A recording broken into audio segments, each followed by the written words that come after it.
Hello everyone, मैं master Hemlata. आज हम एंजल थेरेपी में करेंगे एंजल जयरामिल जी।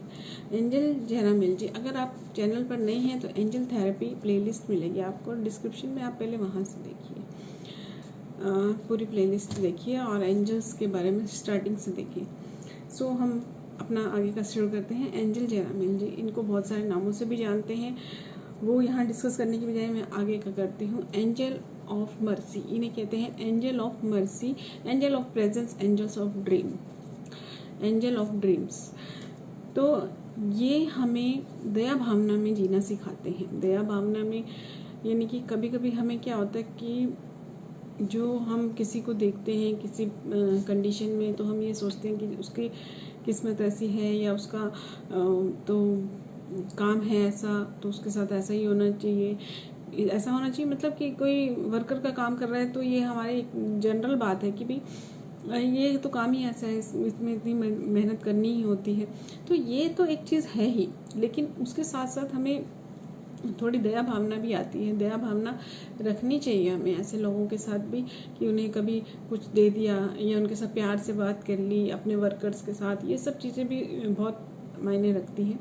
तो ये दया भावना एक हमारे अंदर जगाते हैं। और दूसरा, इन्हें हम एंजल ऑफ संरक्षण भी कहते हैं और शिक्षक भी कहते हैं। यानी ये हमें हमारी जो अभी तक की लाइफ हमने जी है, ठीक है, हमने अभी तक जो अपनी लाइफ जी है, उस लाइफ का जो निचोड़ एक किस्म से कहें हम, या हम जब हम कहते हैं ना कि आज मैं अगर बैठकर ये देखूं कि मैंने बचपन से लेके अभी तक अपने जीवन में क्या कमाया है, क्या कमाया है इन द सेंस कि रिश्ते क्या कमाए हैं और प्यार क्या कमाया है, ये सब चीज़ें।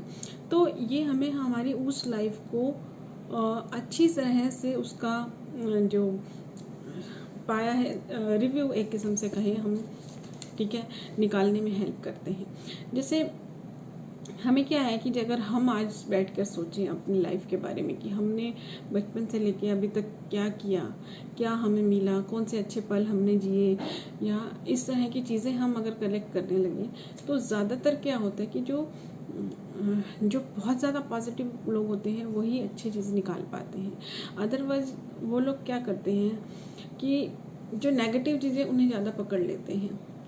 तो ये हमें इस चीज़ को रिवैल्यू करना मतलब एक होता है ना कि वैल्यू करना कि क्या नेगेटिव पाया है और क्या पॉजिटिव पाया है, तो दोनों को बैलेंस के हिसाब से देखना। ये नहीं कि कभी कभी हम जब क्या करते हैं कि जब हम पीछे की लाइफ का देखते हैं तो जो अच्छा होता है ना उसे छोड़ते चले जाते हैं कि ये तो छोटी सी बात थी, इसमें क्या था, इसमें कोई बड़ी बात थोड़ी थी। लेकिन उसकी पूरी वैल्यू निकालना ठीक है, अगर हम उसको 5 रुपए की चीज़ समझ रहे हैं तो वो उसको जो उसकी रियल वैल्यू है वो उसको दिखाएंगे, और हम नेगेटिव को ज़्यादा वैल्यू दे जाते हैं कि जो हमने खोया है उसको ज़्यादा वैल्यू दे जाते हैं। तो ये रियल वैल्यू निकालना हमें सिखाते हैं। यानी कि हमें हमारी जो अभी तक की लाइफ है उस लाइफ को देखना और उसका निचोड़ निकालना, उसको रिव्यू देना, उसके बेस पर एनालाइज करना कि हमने अभी तक क्या किया, हमें आगे क्या करना चाहिए, हमने कौन से जो गड़बड़ की हैं उन सबको कैसे आगे जाके ठीक करें। तो ये एक बहुत बड़ी चीज़ है हमारे लिए, उसमें ये हमारी हेल्प करते हैं। फिर ये हमें हेल्प करते हैं अपने आप को और दूसरों को प्रेम भावना से, दया भावना से देखने की। प्रेम, जैसा कि अभी मैंने पीछे बताया कि कई लोगों का काम ऐसा होता है तो हम ये सोचते हैं, लेकिन उसके साथ अगर हम उन्हें थोड़ा सा प्रेम दे दें तो वो खुश हो जाते हैं और खुश होकर काम करते हैं। तो काम तो जिसका जो है वो उसको करना ही है, हम दया रख के कुछ नहीं कर सकते, काम तो उनको करना ही है। लेकिन उन्हें उस काम में पॉजिटिविटी कैसे देनी है वो चीज़ है। एनिमल्स को हम देखते हैं, हम ये सोचते हैं कि इनकी लाइफ ऐसी ही है, लेकिन फिर हम कितना कर सकते हैं उसके लिए। तो ये हमें खुद को और दूसरों को प्रेम भावना से देखना सिखाते हैं, ठीक है। फिर अब देखिए, हर एंजल है ना हमें फॉरगिवनेस सिखाता है, फॉरगिवनेस और ग्रेटिट्यूड। क्योंकि लाइफ के दो जो पहिए कहते हैं हम, अगर ये हमारे दोनों लाइफ में साथ साथ चलते हैं ना, तो लाइफ बहुत ज़्यादा बैलेंस हो जाती है हमारी। क्योंकि हम एक तो इन दोनों चीज़ों से अपनी लाइफ को ठीक ढंग से देख सकते हैं, और दूसरा जो हम में शिकायतें होती हैं, ठीक है, और इन शिकायतों को ये ख़त्म करते हैं दोनों वर्ड। तो ये एंजल भी हमें फॉरगिवनेस सिखाते हैं, कैसे जब हम में दया भावना आ जाती है तो हम दूसरे की गलती को सही आंकते हैं और फिर उसे क्षमा करने की क्षमता रखते हैं। क्योंकि जब हमें ये दूसरे ने कौन सा एक्शन क्यों लिया, उसकी स्थिति और हमारे ऊपर पड़ने वाला इफ़ेक्ट, ये दोनों चीज़ें जब हमें समझ में आती है तो हम फॉरगिवनेस के लेवल पर पहुंच सकते हैं। यानी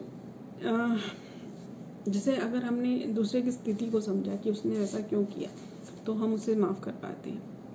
या फिर अगर हम उसकी स्थिति को नहीं समझ पाते तो दूसरे तरीके से एक होता है कि बाहर निकल कर देखना, जैसे हमारे साथ जो हो रहा है और दूसरा पर्सन है, ये 2 पर्सन है, ठीक है, आपके साथ कभी कोई है ना ऐसा, तो आप ये करके देखिएगा कि जब हम ये काम करते हैं और हम वो पर्सन है ही नहीं, जैसे मेरी किसी के साथ कोई बात हुई मान लीजिए, तो मैं बाहर निकल के देखूंगी वो पर्सन और एक और जो पर्सन है वो कोई और पर्सन है। जैसे कि हम मूवी देख रहे हैं तो हमें पता चलता है कि कौन सही है या कौन गलत है। तो ये चीज़ जब हमें समझ आती है, या फिर हमारे साथ फिर हम इस चीज़ को देखते हैं कि इसने जो किया उसका इफ़ेक्ट दूसरे की लाइफ पे क्या पड़ रहा है, जहाँ हम हैं, तो कोई फ़र्क नहीं पड़ रहा। जब हम खुद वहाँ खड़े होकर देखते हैं तो हमें बहुत सारे इफेक्ट दिखने लग जाते हैं, लेकिन जब हम बाहर निकल के देखते हैं, इस चीज़ को पिक्चर के बाहर से देखते हैं, तो ये एक मेडिटेशन भी है कि जो भी आपके साथ हो रहा है उस चीज़ को आप अगर देख रहे हैं किसी और के साथ होता हुआ देख रहे हैं। क्योंकि आपने ये चीज़ नोट की होगी, जब हम कोई मूवी देखते हैं तो जो चीज़ दूसरे के साथ हो रही है, ठीक है, हम उसे बहुत दयनीय दृष्टि से देखते हैं, या उस चीज़ को समझते हैं कि ये इसके साथ नहीं होना चाहिए, और वही चीज़ हम दूसरे के साथ कभी कभी कर रहे होते हैं। या फिर किसी के साथ हो रहा होता है तो हम कहते हैं ये छोटी बात है, कोई बड़ी बात नहीं है जो ये इतना ज़्यादा अपने ऊपर ले रहा है, और वही चीज़ जब हमारे ऊपर हो रही होती है तो हम उसको बहुत बड़ा लेते हैं। तो इसलिए इस पिक्चर से बाहर निकल कर उस चीज़ को देखना और फिर ये चीज़ देखना कि इसकी लाइफ पर कितना इफेक्ट पड़ रहा है इस चीज़ का। जब ये दोनों चीज़ें समझ में आ जाती हैं, जब हमारी लाइफ पे किसी चीज़ का कोई इफेक्ट ही नहीं पड़ा, तो या तो हम उसे लेट गो कर देते हैं या हम उसे फॉरगिव कर देते हैं, ठीक है। तो 2 चीज़ें हैं, या एक देखना कि दूसरा कौन सी स्थिति में है, और दूसरा कि हमारे ऊपर उसका कितना इफेक्ट पड़ रहा है। तो ये हमें इस तरह से, जब हम ये दया भावना और प्रेम की भावना में आ जाते हैं, तो ये हमें फॉरगिवनेस अपने आप आ जाती है। तो हर एंजल हमें ये 2 गुण तो सिखाते ही हैं, ठीक है। फिर ये है angel of dream. Angel of dream भी कहते हैं इन्हें। ये क्या करते हैं, जो हम ड्रीम्स देखते हैं नाइट में, दोनों तरह के ड्रीम्स में हमारी हेल्प करते हैं। जो ड्रीम्स हम नाइट में देखते हैं उन्हें इंटरप्रेट करना हमें सिखाते हैं। इंटरप्रेट मतलब कि जो हमें ड्रीम आया, आप भी करते होंगे इंटरप्रेट। कभी कभी आपको ऐसा वैसा कोई सपना आ जाता है तो आप चैनल पर, यूट्यूब पर ढूंढते होंगे कि इसका क्या मतलब है, या किसी से पूछते होंगे कि मुझे ये सपना आया, इसका क्या मतलब हो सकता है, इसका क्या है, अच्छा होता है, ये बुरा होता है। तो हम इनसे हेल्प ले सकते हैं। तो ये हमें सही दिशा दिखाते हैं, क्योंकि आपको बहुत सारी वीडियोज़ मिलेंगी, ठीक है, मिसगाइड नहीं हो पाते फिर हम उनमें। जब हम इनसे हेल्प लेते हैं तो हमें सही चीज़ सामने आती है, उसका सही मतलब समझ में आता है, या तो हमारे माइंड में आ जाता है, या हमें ऐसी कोई वीडियो मिल जाती है, या कुछ ऐसा मैसेज मिल जाता है, या वैसा कुछ हो जाता है उससे रिलेटेड जो हमें पता चल जाता है कि हाँ ये सही था या गलत था, या कुछ अच्छा हो जाता है तो वो क्लियर मैसेज आ जाता है, ठीक है। तो इस तरह से ये हमारी हेल्प करते हैं ड्रीम्स को इंटरप्रेट करने में। और दूसरा जो ड्रीम है, जो हम बचपन से देखते आ रहे हैं कि हमें ये करना है और फिर हम उन्हें भूल गए हैं, तो ये हमें उनसे कनेक्ट करते हैं वापस से, और हमें जागृत करते हैं कि इन्हें हमें पूरा करने के लिए पूरी मेहनत करनी है। कभी कभी हम मेहनत करते करते भूल जाते हैं कि हमें उन चीज़ों को भी अपने साथ लेना था। हम जॉब में चले गए, किसी चीज़ में चले गए और उस चीज़ को छोड़ दिया। तो ये उस चीज़ को जागृत करते हैं वापस से, आपको अट्रैक्ट करते हैं उस ड्रीम की तरफ कि उसे भी पूरा करना है। आपने देखा होगा कभी कभी कोई इंसान को सडनली याद आता है कि हाँ मुझे तो ये भी करना था, तो वो उसके पीछे फिर भागने लगता है कि हाँ भाई मुझे तो सिंगिंग में जाना था, मुझे तो इसमें जाना था, तो वो उस चीज़ को फिर से लेने लग जाता है अपने रिलैक्सेशन टाइम के लिए ही। कैसे जो हमें अच्छी लगती हैं चीज़ें, अगर हम कितने भी थके हुए होते हैं तो भी हम उसे कर लेते हैं, क्योंकि आपने ये भी देखा होगा कि जो इंसान अपनी शौक़ वाली चीज़ में होता है वो उसमें बहुत ही अच्छा कर जाता है, क्योंकि वो उसे प्रैक्टिस नहीं लगती है। तो इसलिए ये जो हमारे सपने हैं उन्हें मरने नहीं देते हैं, उन्हें जागृत रखते हैं। ठीक है, फिर इन्हें हम एंजल ऑफ मेंटल क्लैरिटी भी कहते हैं। ये हमारे माइंड में क्लियर करते हैं कि बहुत सारी चीज़ें क्लियर करते हैं, जैसे कि आपको किसी भी चीज़ को लेकर क्लैरिटी नहीं आ रही, इनकी हेल्प ले सकते हैं। जैसे कि हमने यहाँ देखा अभी कि हमारे दिल में दया भावना जगाते हैं, प्रेम भावना जगाते हैं, तो ये क्लैरिटी आने के बाद ही तो आते हैं ना दया भावना, प्रेम भावना। अगर आपके माइंड में किसी पर्सन को लेकर कोई कन्फ्यूज़न है, अपने आप को लेकर कोई कन्फ्यूज़न है, तो आपके माइंड में क्लैरिटी कैसे आएगी उसके लिए, तो प्रेम कैसे आएगा, प्यार कैसे आएगा। तो वो एक सिचुएशन को क्लियर करते हैं, उस पर्सन की जो हिस्ट्री है उसको क्लियर करते हैं। ये सब जैसे कि हिस्ट्री इन द सेंस, जैसे अब आपके सामने कोई अजीब सा बिहेव कर रहा है तो आपको ऐसा लगे ये पागल है क्या, कैसे बिहेव कर रहा है, इस तरह की चीज़ें, तो वो उसका उस चीज़ को करने की वजह क्या है, उसके साथ क्या हुआ है कि जिसकी वजह से वो इतना सहमा हुआ, डरा हुआ या बहुत ही ज़्यादा एक्साइटेड है, कोई भी उसका बिहेवियर है, तो उससे रिलेटेड आपको क्लैरिटी देते हैं। तो या आपकी जो ड्रीम्स हैं उनके लिए क्लैरिटी देते हैं, कुछ काम आपको करना है उसके लिए क्लैरिटी देते हैं, तो हर चीज़ के लिए क्लैरिटी देते हैं। आपको अपनी खुशी को खोने नहीं देते हैं। जिस चीज़ में आपको खुशी मिलती है उसके लिए आपको टाइम निकालना, उसके लिए प्लेटफॉर्म दिलाना, उसके लिए हर चीज़ का आपको अरेंज करके देना, ये चीज़ है आपकी खुशी के लिए वो काम करते हैं। तो ये है हमारे एंजल जेरामिल जी। आई थिंक आपको सब इनके बारे में समझ आ गया होगा। मैं आजकल पॉइंट्स लिख के आती हूँ, क्योंकि पहले मैंने जब एंजल्स का कराया तो एक आधा पॉइंट कभी कभी मैंने, जैसे मैं किसी चीज़ को क्लियर करने लगती हूँ तो वो जो मेन पॉइंट्स होते हैं वो कभी कभी एक आधा मेन पॉइंट तो खैर पहले ही हो जाते हैं, जो और पॉइंट्स मैं बनाती हूँ साथ में, बनाती तो मैं हुई नोट्स खैर, लेकिन पहले मैं लेके नहीं आती थी साथ में, अब लेके आती हूँ साथ में ताकि कुछ भी रहे नहीं।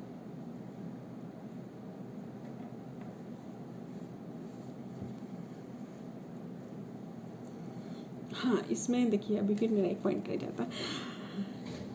एक तो पास्ट मेमोरीज को भूलना सिखाते। देखिए जैसे अभी मैंने बताया आपको फॉरगिवनेस और ग्रेटिट्यूड दो एंजल सिखाते हैं, और ये दो चीज़ें जो हैं ऐसी चीज़ें हैं, इनके पीछे की बहुत सारी चीज़ें वो सब एंजल सिखा देते हैं। ठीक है, किसी के लिए फॉरगिवनेस कब आती है, जब आप उससे रिलेटेड बुरी यादों को भूल जाते हैं। क्योंकि अगर आपके मन में कोई बात चलती आ रही है, आप भले ऊपर से कितना भी बोल लें, मुझे तो फ़र्क नहीं पड़ता, मैं तो इन बातों में ध्यान ही नहीं देती, मैं तो सबको माफ़ करती हूँ, लेकिन अंदर नहीं होता है।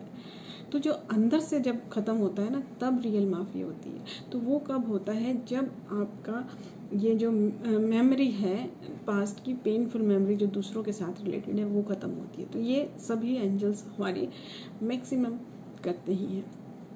एक मेन चीज़ यहाँ पे क्या है कि आपको ये जो डिफ़िकल्ट डिसीजंस है ना, वो लेने में हेल्प करते हैं।